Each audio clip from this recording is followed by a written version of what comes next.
"She is nobody," said the Duke of Roswith, to the room at large, in a voice pitched to carry over the music. "I have not the faintest notion who invited her, and I confess I have rather more pressing concerns tonight than the guest list's stray inclusions." Clemency Hale stood very still at the edge of Lady Featherstone's ballroom. In a plain wool coat she had not yet been permitted to surrender to a footman, and felt 30 pairs of eyes find her at once.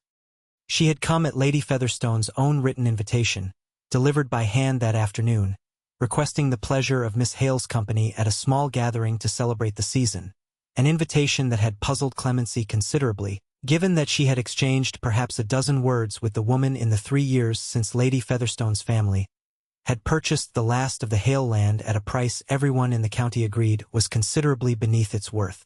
But an invitation from a viscountess was not a thing a governess without a post could easily decline, and Clemency had walked the 2 miles from her aunt's cottage in her one good dress and her father's old coat, because she owned no cloak fit for a ballroom and the evening had turned cold. She understood, standing in that doorway with the whole room's attention arriving at once, precisely what kind of invitation it had actually been. "Your Grace," Lady Featherstone said, materializing at the Duke's elbow with an expression of theatrical distress. "I confess I did invite her, though I begin to regret the impulse entirely. Miss Hale's family once held land in this county, before circumstances reduced them rather severely, and I thought it might amuse the company to see how far the mighty can fall. I had not accounted for quite how far the falling would show." The room laughed. Not everyone. Clemency would remember, afterward, that not everyone had laughed, but enough of it, rippling out from the knot of guests nearest the Duke, that the sound filled the ballroom entirely. Tristan Vaughan, 9th Duke of Roswith, had arrived at that ball 40 minutes before in a temper he had not troubled to disguise, having spent the whole of that week negotiating a marriage settlement with a family whose daughter he did not particularly wish to marry, under pressure from his own mother that had worn his patience down to something considerably thinner than his usual composure. He had looked at the woman in the doorway, plain coat, unremarkable, standing where she had no evident business standing, and said the cruelest thing available to him without troubling to examine why he wanted to say anything cruel at all. He would spend a very long time afterward trying to account for that particular failure of decency. Clemency Hale did not weep, and did not flee, though every instinct in her urged toward both.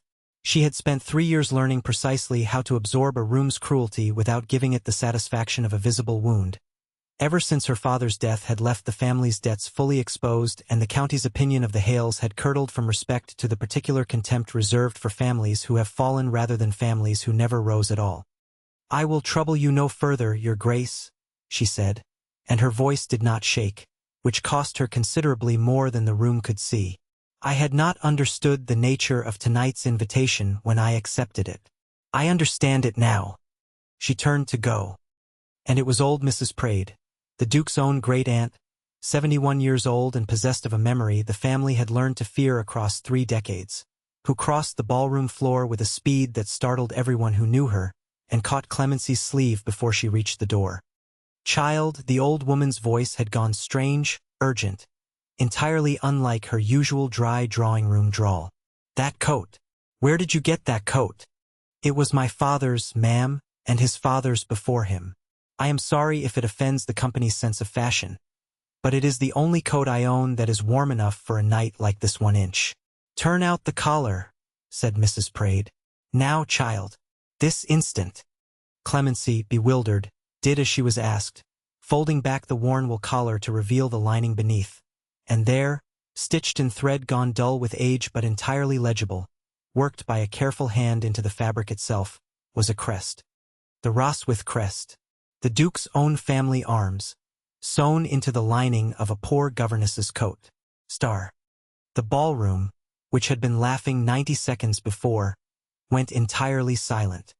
"Where," said Mrs. Praed, her hand trembling on Clemency's sleeve, "did this coat come from? I want the whole truth, child, and I want it now, because I have not seen that stitching in 60 years, and I had begun to believe I had dreamed the whole of it. It has been in my family since my great-grandfather's time, ma'am. I was told as a girl that it had belonged to a soldier, that my great-grandfather served in Spain and this coat was given to him there, by an officer he had done some service for, and that the crest was sewn in as a mark of the debt. I never knew whose crest it was. My father called it superstition and would not speak of it further. And by the time I thought to ask more, he was dead, and there was no one left who remembered the whole of the story.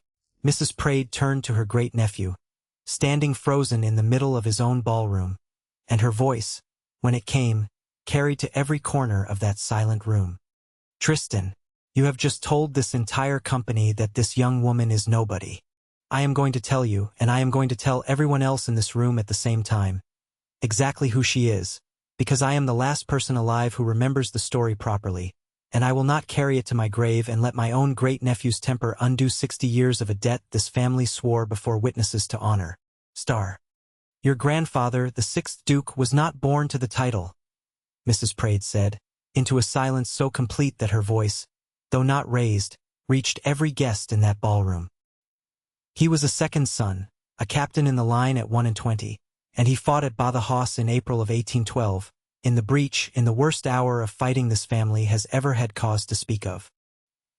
He was shot through the shoulder and went down in the ditch below the wall, and the French were still firing, and every man in his own company who might have pulled him clear had already fallen or fled. And a sergeant of the line, a man named Josiah Hale, who owed Edward Vaughan nothing at all, who had no obligation beyond the ordinary duty any soldier owes another, went back into that fire alone and carried him out on his own back, under a wall the French were still holding, and got him to the surgeons before the bleeding finished what the ball had started. Edward became Duke 4 years later, when his own elder brother died of a fever, and the first thing he did upon inheriting was send for Josiah Hale, who had left the army by then with nothing but a small pension and a bad leg. He offered him money. Hale would not take it, said he had done what any man would do, and would not be paid for it, as though it were a transaction rather than a duty owed one soldier to another. So your grandfather did the only thing Hale would permit him to do. He had this coat made, and he had our family's own crest sewn into the lining with his own hand guiding the needle. He was no embroiderer, and the stitching shows it, which I have always found the most moving part of the whole story, and he gave it to Josiah Hale in front of witnesses at this very house, and he said, and I have never forgotten the words because I was 11 years old and standing in that doorway watching it happen, "Wherever this coat goes, this house's protection goes with." Any Hale, in any circumstance, for as long as there is a Roswith to give it, has a place at this family's table and this family's word behind them. That is not charity. That is a debt. And I mean to see it honored by every duke who comes after me. The ballroom had gone so quiet that the musicians, uncertain what to do, had simply stopped playing partway through a phrase.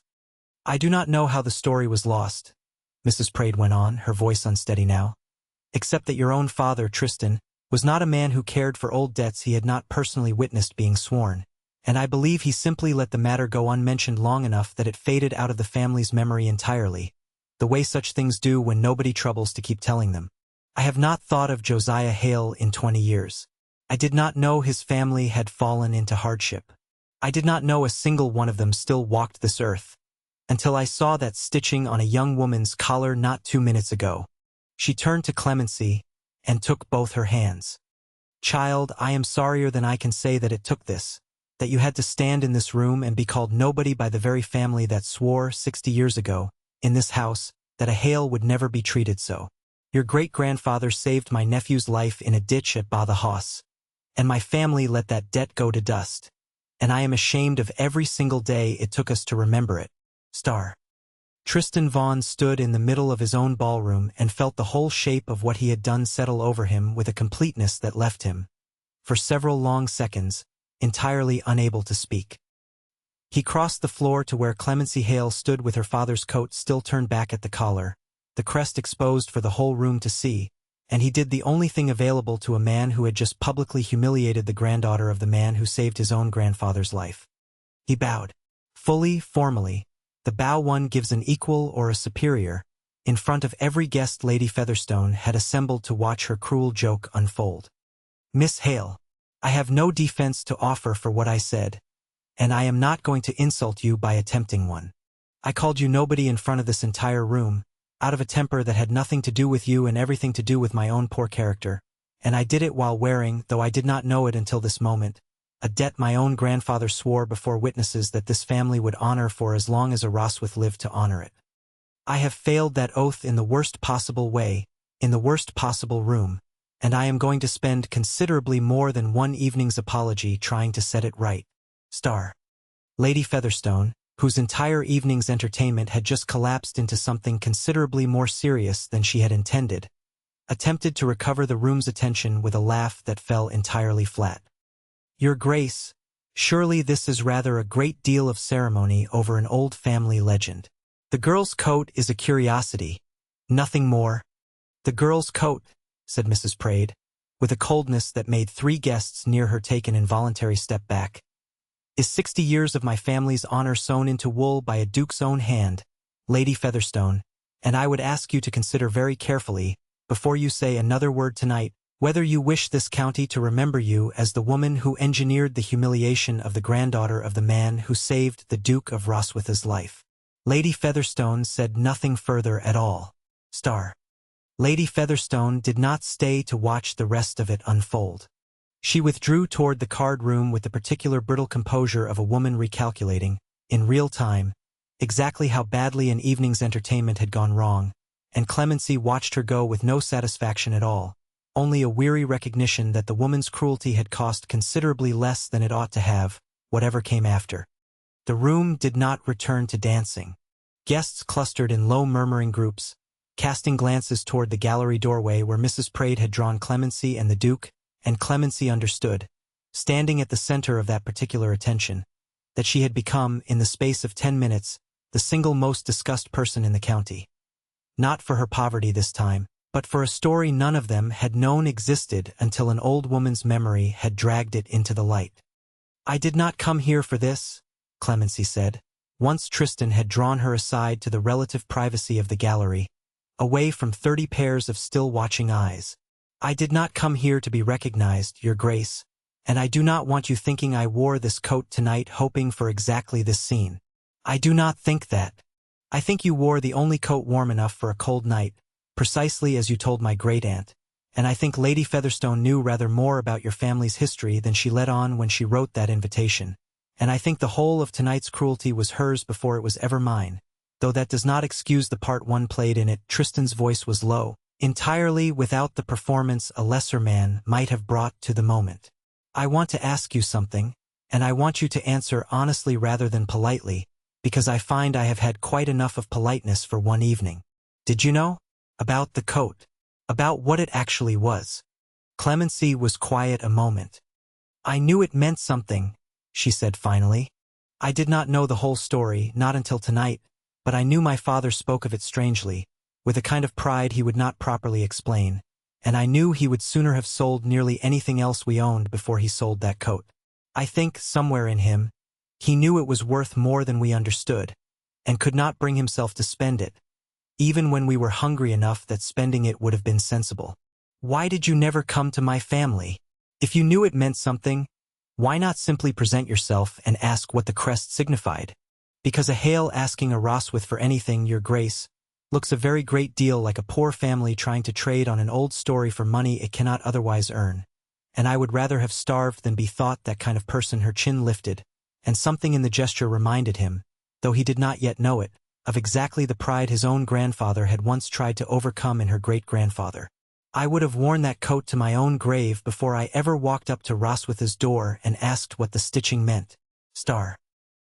He called on her 3 days later, at the small cottage she shared with her aunt on the edge of the village, and he came with his family's own solicitor and the whole of the story properly documented. His grandfather's private papers, recovered from the estate archive, including a letter written the very week of Ba the Hoss describing the rescue in the old Duke's own hand, and the original terms of the oath sworn before the assembled household in 1816. I am not offering you charity, Miss Hale, and I want that understood before anything else passes between us. I am settling a debt that is 60 years overdue, and I would be settling it whoever had turned out to be wearing that coat, because my grandfather's word was given before witnesses and I do not intend to be the Duke who let it lapse a second time. He set the papers on the small table between them.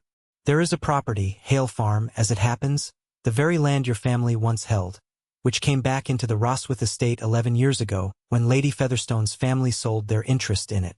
I am restoring it to your name, along with an income sufficient to maintain it properly, and I am doing so not as a gift from a duke to a poor governess, but as the fulfillment of an oath my own family swore and then dishonored through simple carelessness. Clemency looked at the papers for a long moment. And if I refuse it, then I will have failed a second time, though I confess I do not entirely understand why you would refuse a thing that was rightfully your family's to begin with. Something uncertain moved across his face. Will you refuse it? I have spent 3 years being proud in exactly the way that kept us hungry rather than beholden, Clemency said slowly, and I find, sitting here with my own family's history laid out on this table in a duke's own hand, that I have finally run out of reasons to keep being proud about it. I will accept the land, your grace, because it is mine by right and not by charity, precisely as you have said. I will not accept it as a favor, and I will not accept it as an apology dressed up in an old debt's clothing. It is neither, said Tristan. It is simply, finally, what was owed. The transfer was not accomplished without difficulty, because Hale Farm had passed through 2 owners since Lady Featherstone's family sold their interest, and the second of those owners, a Mr. Aldous Kemp, who had bought the land at auction 11 years before and had spent the years since improving it considerably, did not care to hear that a duke intended to simply reclaim it on the strength of an old story. I bought this land honestly, your grace, at a fair price with clear title, and I have put £400 of my own money into drainage and fencing since. I do not see why an old debt between your grandfather and some dead sergeant obliges me to hand it back for nothing.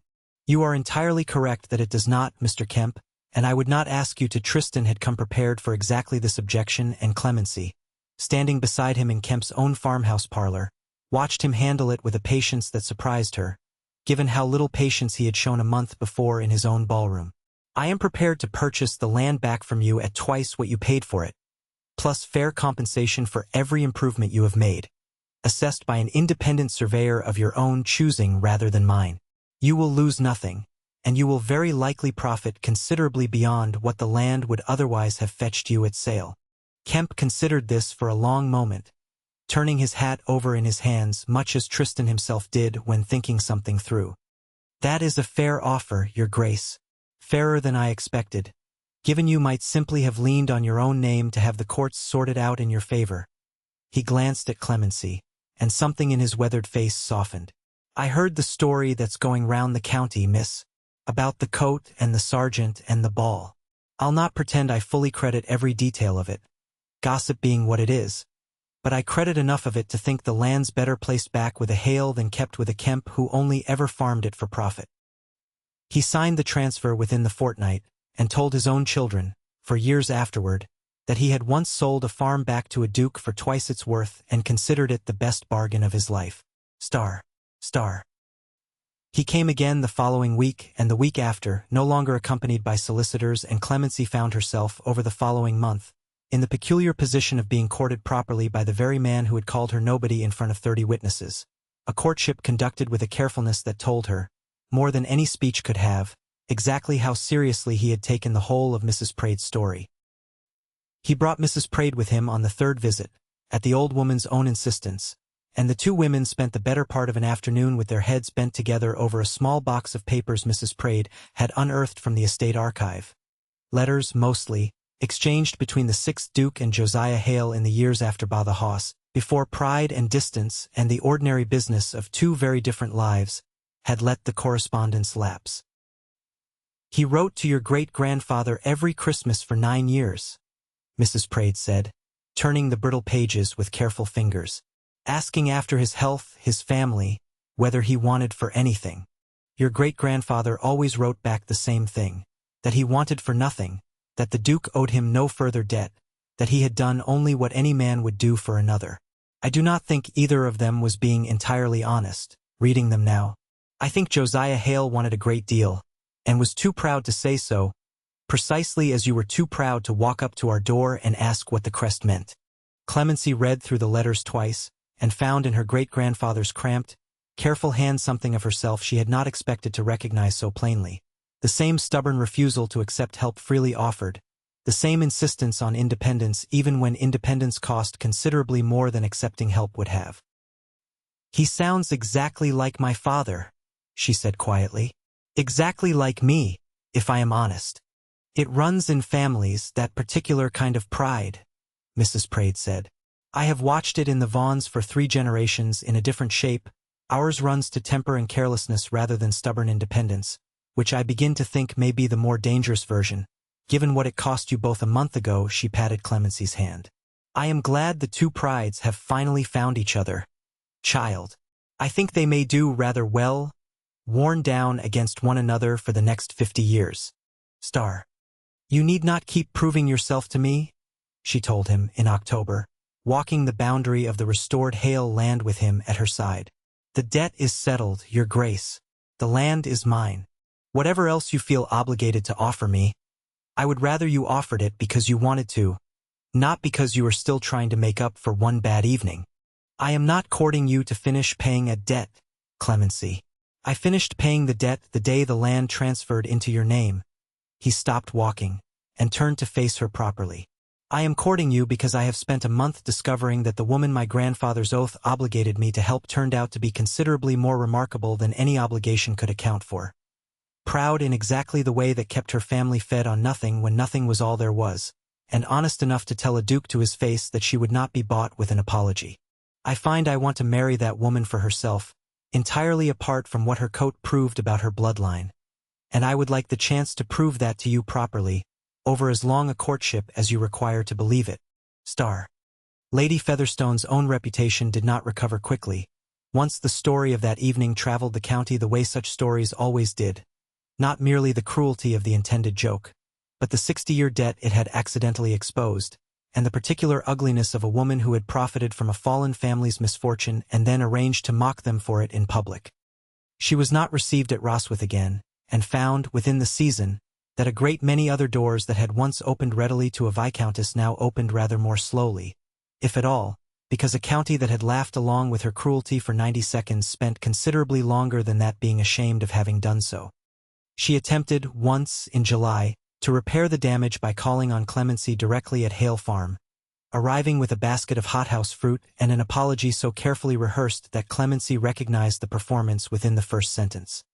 I hope you understand, Miss Hale, that I never intended the evening to turn so serious.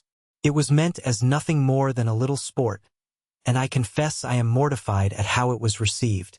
You invited a woman you knew to be poor, to a gathering you knew she could not properly dress for, specifically so that your guests might enjoy watching her humiliated, Clemency said, without heat, setting the basket aside untouched. I do not think a little sport describes what you intended, Lady Featherstone, and I would rather you did not insult us both by pretending otherwise. I accept that you are sorry it went so badly for you. I am considerably less persuaded you are sorry for what you meant to do to me. Lady Featherstone left without the apology being accepted, and did not call again. Star. Tristan Vaughan proposed to Clemency Hale in the spring, in the gallery at Roswith where he had first drawn her aside, standing beneath a portrait of his grandfather in his officer's uniform, painted the year after Badajoz. I have thought a great deal about what to say, he told her, and I find every version sounds either too grand for what actually happened between us, or too small for what I actually feel, so I am going to say the plain truth of it instead. I called you nobody in a room full of people, and you turned out to be the granddaughter of the man who saved my own grandfather's life, and I have spent a year since trying to become a man worthy of both debts, the one my family owed your family, and the one I have come to owe you personally, for teaching me exactly how much a single careless sentence can cost, and exactly how much grace it takes to forgive 1 inch. Clemency looked up at the portrait of the 6th Duke a long moment before she answered. At the young officer's face painted the year after a ditch at Badajoz had nearly ended everything before it began. That is not quite a proposal, Your Grace. I am aware. I find I have grown considerably more careful with my words this past year, which makes the important ones rather harder to say plainly. He took her hand. Marry me, Clemency. Not because your great-grandfather earned it for you in a ditch at Badajoz, and not because I owe your family anything further at all. Marry me because I have fallen in love with the woman who wore that coat, proud and hungry and entirely unwilling to trade her dignity for anything easier, and I find I cannot imagine the rest of my life without her in it. Star. They were married that June, in the small church at Hale Farm rather than the grand chapel at Roswith, because Clemency would not be married anywhere that was not, once again, entirely her own family's ground. Mrs. Praed stood as the nearest thing to a mother the day afforded either of them, and wept through the whole ceremony, and told anyone who would listen, for years afterward, that she had known the moment she saw that stitching exactly how the story would end, though she grew steadily less believable in the claim with each retelling. Mr. Kemp came too, uninvited by anyone but himself, and stood at the back of the small church with his hat in his hands, and told Clemency afterward that he had wanted to see, with his own eyes, what a fair bargain properly finished actually looked like. Star. The coat hangs now in the long gallery at Roswith in a case built especially for it, beside the portrait of the 6th Duke in his officer's uniform, not because the family wished to forget the shame of one careless evening, but because Clemency insisted, when the case was commissioned, that the whole of the story be told properly on the plaque beneath it, failure and all. It reads, "This coat was given by Edward Vaughan, 6th Duke of Roswith, to Sergeant Josiah Hale, in the year 1816, in fulfillment of a debt owed for Hale's courage at Batha House. The debt was forgotten for 60 years, and was very nearly dishonored a second time, before it was properly and permanently repaid. Let no Roswith who reads this ever again mistake silence for unimportance, or plain coats for empty ones." "You did not have to include the failing," Tristan said, the first time he stood before the finished case with his wife beside him. "I did, rather," Clemency said. "A debt that only remembers its own honoring and forgets its own neglect is not honest history, Tristan. It is simply a better story than the true 1-inch." She looked up at the portrait of the grandfather who had started it all, and then at the coat beneath it, worn and plain and entirely unremarkable except for what it had proven. "I should like our own children to know both halves of it, that a man can fail badly in front of a whole room and still become someone worth the second chance. I think that is rather more useful to them than a story where nobody ever gets anything wrong at all."